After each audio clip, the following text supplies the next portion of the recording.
The rain continues and so do the rescues. People are using whatever they can, from big trucks to even their own personal boats, just trying to get people out of stranded cars and bring them to safety. Yeah, do y'all have boats right now or no? We don't have any boats, so we've got 3 boats, so we don't know the area. Yeah. These men tell CBN News they are doing what God told them to do. That is to leave the safety of their homes in Victoria, Texas, and drive up to the Houston suburb of Richmond to save lives.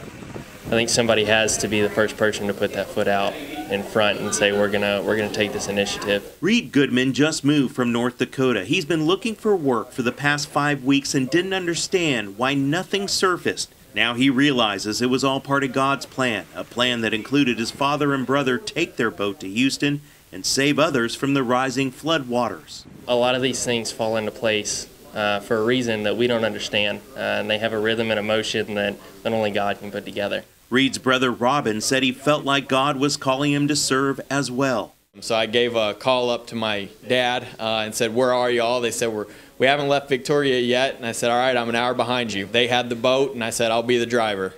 The group thought that they would be camping and sleeping in their trucks. But thanks to Texas' generosity, people have opened their homes to give them food and shelter.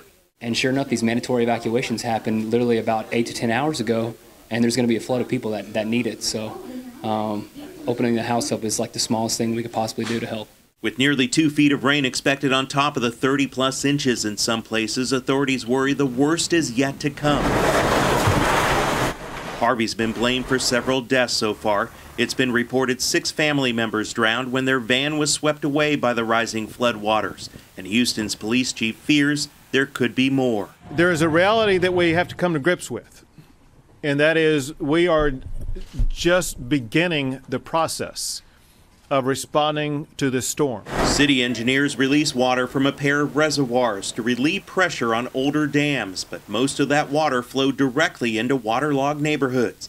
Texas Governor Greg Abbott has activated all 12,000 National Guard members.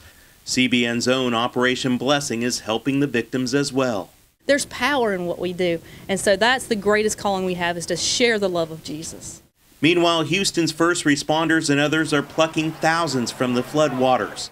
We're looking forward to a good day tomorrow, and many more to come. In your name we pray. Amen. Amen. Amen. Including this group from Victoria, Texas. And we wish that group from Victoria, Texas, the best of luck. Again, there are still thousands of people out there that are stranded on their rooftops, and you can feel the wind combined with the rain. It is starting to get a little cold when you get damped out there.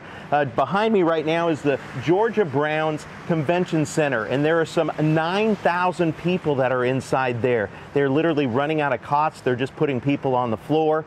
Right now, a number of people are going inside, volunteering. I mean, we have medical doctors, we have nurses, we have just ordinary people, Texans helping other Texans. That's what's going on here. But everybody's concerned right now because Tropical Storm Harvey has moved back out into the coast, and it continues to gain strength, and that's bringing more rain to this area. That's something that we do not need, and they're afraid that it's going to be hitting possibly in the Louisiana area, but that's going to bring even more rain to this natural disaster.